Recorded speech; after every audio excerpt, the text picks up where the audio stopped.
Boy, howdy, you think we would just calm down a little bit after Jingu Stadium as we wait for the G1 Climax to start in September? Nope! New Japan Road, bring it already. Events to come that are must see as we have to crown now new IWGP Junior Heavyweight Tag Team Champions and more. Hello, everybody. My name is Noah Foster, and I'm just a simple man. And welcome once again to another simple take, simple update, if you want to call it that. I'm going to share with you my brief thoughts about what we heard from the recent NJPW post Jingu Stadium press conference because it really yielded some ideas of what New Japan Pro Wrestling could do for the future, as well as what they're going to do with their immediate tag team division title picture. And apparently, our first real title opponents for the six-man champs. Let's go ahead and briefly discuss it. So, first off, Sho realizes right now that he is right now pursuing a brand new path, and he wants to bring his focus to that. And with his partner Yo out indefinitely due to injury, he does not want these titles to be just held hostage, basically, without anybody to challenge for them nor showcase them. So he has come to the decision to relinquish the IWGP Junior Heavyweight Championships on behalf of Roppongi 3K, as he's read a letter from Yo, basically closeout statement, keyword, I promise I'll be back to see everyone.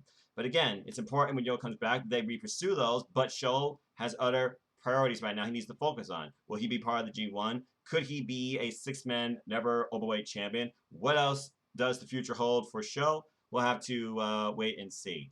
And then Naito proposed the idea of maybe they might change the two belts into one, though honestly, he sees no point in it. But again, he'll respect what the New Japan officials will do, because again, tranquilo. But he also likes this idea that even though during these COVID times, we couldn't have it fully at capacity, but it was still a very unique idea to have an outdoor venue event. Maybe we can do more of those maybe during this time. Maybe not just Jingu, maybe at other fields as well. And sure, it might be easier for people to understand one belt versus two, and the one belt basically being recognized the same as the two, but he doesn't want that necessarily, okay? He wants to be a fighting champion, and he always wants these two belts to be on the line in the same match. He also understands that maybe just to break the idea of the double championship match in one match, officials might even try and do two matches back to back in one night. He realizes that's more work. He's willing to do that. So, what does the future hold for Tetsuya Naito as IWGP Heavyweight and Intercontinental Champion? Is a new belt on the horizon? Will he keep defending these constantly in the same match? Will we start seeing two matches on the same night, back to back or throughout the show? Will the champion have to pull double duty? Only time will tell. But again, it's really up to you. Do you think they're unified? Personally, I mean, they're under the same match, but the two belts still have their own identity. So when I think about that, I guess, yeah, they're kind of unified, especially when they're in the same match. And I have both pins now that I can wear on my blazer. And I'll probably do that with the next big show, which I imagine's got to be King of Pro Wrestling. But then again, with the G1 going for October, maybe that's not going to happen. Maybe that's why KLPW was made too. I hope not. King of Pro Wrestling has brought some of the best matches every year, but so will the G1. But now let's get to the business because we now know what's highlighting the New Japan Road. At the end of the road on September 11th, we will have two championship matches. The first one will be a rematch from the six-man never overweight tag team championship tournament finale, as it's Chaos versus Chaos. The current champs, the 12-year journey of Yoshihashi, and he's enjoying every minute of being a champion now. And his partners, Hiroki Goto and Tomohiro Ishii, they will defend those titles against Ren Mega, Kazuchika Okada, Roppongi 3K's Sho, and current KOPW 2020 preliminary champion, Toru Yano. So is Toru Yano fixing to play spoiler again? Is he fixing to get more gold and recognition with him? Is Yoshihashi's dream about to become a nightmare? What's going to happen here? Only time will tell. Now, I would think about trying to predict this right now, but you know that all six of these men are going to be in different bouts throughout, probably one-on-ones and two-on-twos, who knows what else, during this tour. So we'll see who has the most momentum, where everything stands come the end of this. But let's focus on the real reason to watch New Japan World, as now we have to crown the 62nd IWGP Junior Heavyweight Tag Team Champions. So we have a tournament with 4 teams. One team you should know very well, and 3 very unique duos, including well, honestly, each one of them have a veteran, and then the other ones like exploration. Let's go ahead and briefly talk about the teams. The teams will consist of the coach, Rizusuke Taguchi, multiple-time IWGP Junior Heavyweight Tag Team Champion, and his partner, Master Wato. So this is very interesting when I'm considering finding a partner for Master Wato, and clearly I see him being more involved in the junior heavyweight division. So I guess my idea of him and Koda is on hold as we see what's next for the Golden Ace. Now that Dangerous Techers can put that back in the rearview mirror after the successful defense at Jingu Stadium. But this should be interesting to me, considering Taguchi is a six-time junior heavyweight tag team champion, and he certainly will bring a ton of experience to this. Master Wato shows very much promise. I'm sure the Colts will lead him well. We'll see how far they go in this. The other team to think about, though, is Tiki Dang Bum, Hiromu, Takahashi, and Bushi. Now, Bushi, he's had mixed fortunes. Losing out on KLPW 2020, of course, being his biggest fault. But now he has a chance to reclaim IWGP Tag Team Gold. And now he's no stranger to these, as he was a former champion, of course, with Shingo Takagi after they won those titles back at Wrestle Kingdom. 14, I believe. Someone can correct me. No, botch. 13, I believe. And we can see what Hiromu Takahashi will bring, as right now he looks at a new venue. But I'm sure he still has the IWGP Junior Heavyweight Championship still on his mind. And honestly, he and Bushi, they're no strangers to tag team wrestling. They've tagged with each other before. So could this be their moment? Could LIJ get more gold after the devastating losses that have befallen them? But at least their leader now has the double gold back. That was the best thing to happen to LIJ, in my opinion. So we'll have to wait and see.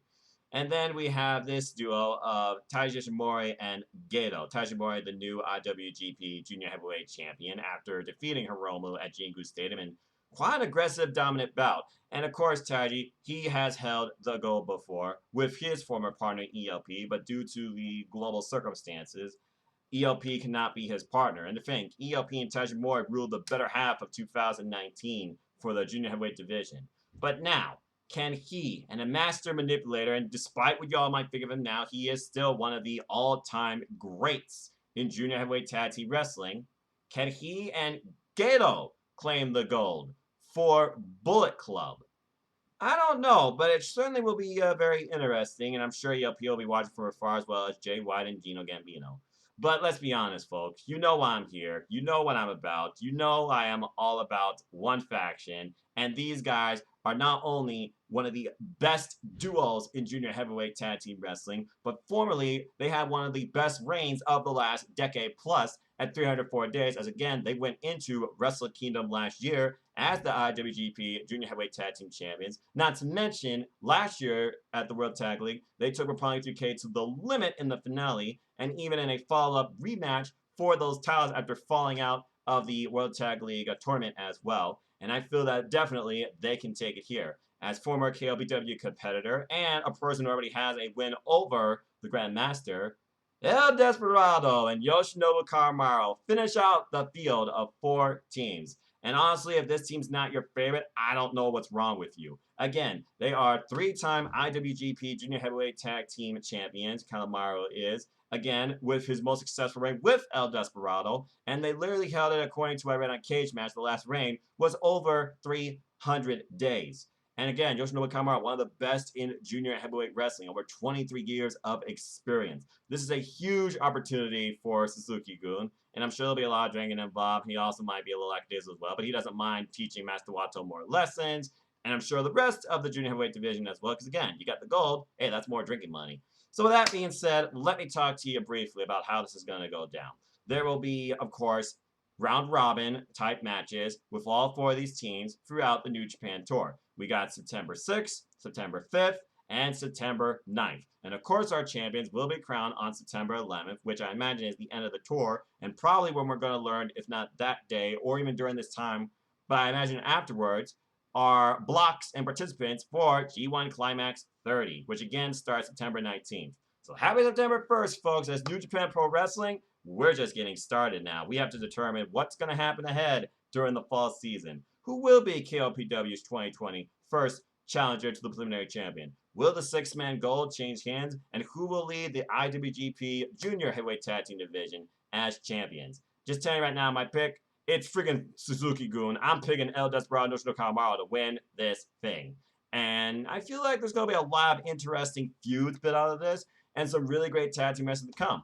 So with that being said, that's all I have to say. Again, the tour, folks, it starts literally, and I can't believe this. Good grief, wrestling does not know how to let up. I don't know if that's a good thing or a bad thing. The tour literally begins live on NJPWWorld.com September 5th, Saturday morning, 6 a.m. Eastern Standard Time, as we'll have Master Wato and Taguchi taking on my duo, Yoshinori Kamaru and El Desperado, as well as we'll have Bushi, and Hiromu Takahashi taking on the duo of Gedo and Taiji Shimori.